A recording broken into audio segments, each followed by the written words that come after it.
Hey yo les Genin, c'est l'Ermite et vous êtes bien sur la chaîne de l'Ermite Légendaire. Aujourd'hui, on se retrouve pour le résumé analyse de ce chapitre 1116 qui s'intitule Conflit. Je vous laisse admirer une fois encore le travail de Maître Oda qui nous gratifie d'une superbe illustration. On ouvre ce chapitre là où nous avions conclu le précédent. Le monde réagit circonspect aux déclarations du docteur Vegapunk. Nombreux s'interrogent sur la guerre évoquée par celui-ci. Comment une guerre ayant eu lieu il y a 800 ans environ peut-elle être encore d'actualité? Tous les belligérants devraient être morts depuis bien longtemps. Nous apercevons également Himu qui se meut dans la salle des fleurs en direction d'un portrait. Portrait qui représente une femme aux traits qui nous sont étrangement familiers, puisqu'on dirait la princesse Vivi. Il s'agit très certainement d'ailleurs de son aïeul, Nefertari Dilili, seul membre des 20 souverains du temps jadis à ne pas être devenu un dragon céleste, et membre du clan du Dé. Quel lien pouvait-elle entretenir avec Himu pour que son portrait soit affiché dans le château de Pangée? Oda nous propose toujours plus de mystères. Pour aller à l'essentiel, Vegapunk confirme qu'une partie du Mother Flame lui a été dérobée et a servi à alimenter l'arme antique qui a détruit Lulusia. Cette déclaration provoque un vrai choc, notamment pour le roi Elisabello qui dépêche un conseiller sur place pour constater les faits. York, l'un des satellites du docteur Vegapunk, est celle qui a dérobé une partie du Mother Flame pour le remettre au gouvernement mondial. Elle comprend également où doit se trouver le Dendenmushi spécial qui diffuse le message de ce dernier. Il est protégé par le robot géant de l'ancien temps qui est visiblement en train de défendre une usine. À New Marineford, nous pouvons apercevoir Sengoku et Tsuru. Sengoku s'empiffre pour calmer son stress d'ailleurs. C'est assez comique. On peut également voir l'amiral en chef Akainu. Celui-ci tient dans sa main un cigare qu'il consume de rage. Il lâchera d'ailleurs « Alors tu dis vraiment tout Vegapunk ?» Il a l'air donc d'être au courant de la situation et d'agir en pleine conscience. Ce qui le rend d'autant plus antipathique. Switch sur l'île d'Egghead où Stussy discute avec Edison. Elle demande l'autorisation à ce dernier de laisser partir Kaku, qu'elle considère désormais comme un ami, ou comme un compagnon du moins, comme les autres membres du Cypherpole.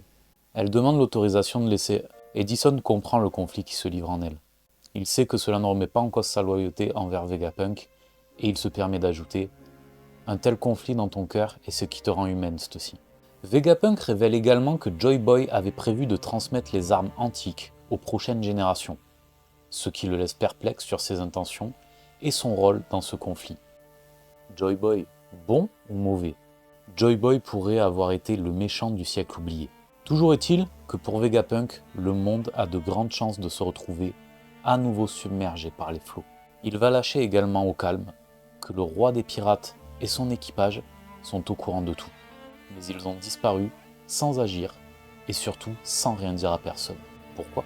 Crocus et Rayleigh, respectivement au Cap des Jumeaux et au bar de Shaki, réagissent à ces propos. Rayleigh, assis sur un tabouret, un verre à la main, se contentera de marmonner que Vegapunk parle trop et qu'il risque de gâcher l'enthousiasme de la jeune génération. Maintenant, c'est leur tour, ajoute-t-il en s'adressant à l'esprit de son capitaine disparu. Un rien nostalgique d'un passé révolu.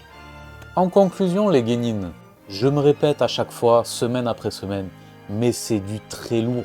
Oda nous gâte à chaque fois, il nous lâche bombe sur bombe, et Vegapunk, en l'espace d'une dizaine de chapitres, a foutu vachement plus le bordel dans le monde de One Piece que tout le monde réuni en fait. C'est une dinguerie. Et je m'interroge de plus en plus sur Himu, Joy Boy et l'aïeul de Vivi, Nefertari Dilili. Quel lien et quel rôle ont-ils eu durant le siècle oublié? Pourquoi Himu, si c'est bien le même que celui du siècle oublié, est toujours en vie? Pour ma part, plus j'y pense, plus je me dis que Redline n'a rien de naturel. Les Mugiwara, à mon avis, seront probablement amenés à la détruire, réalisant au passage la prédiction de Charlie, qui veut que Luffy détruise l'île des hommes-poissons. Ceci étant fait, toutes les mers seront réunies. All Blue apparaîtra pour le plus grand bonheur de Sanji, et le monde ne fera plus qu'un, le One Piece. N'hésitez pas à me dire ce que vous pensez de cette théorie en commentaire et de ce que vous avez pensé de ce fameux chapitre 1116. J'ai très hâte de voir vos réactions à cette review et à ce chapitre.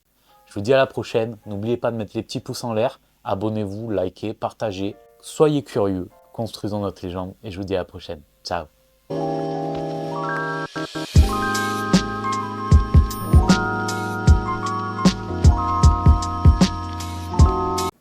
T'es abonné?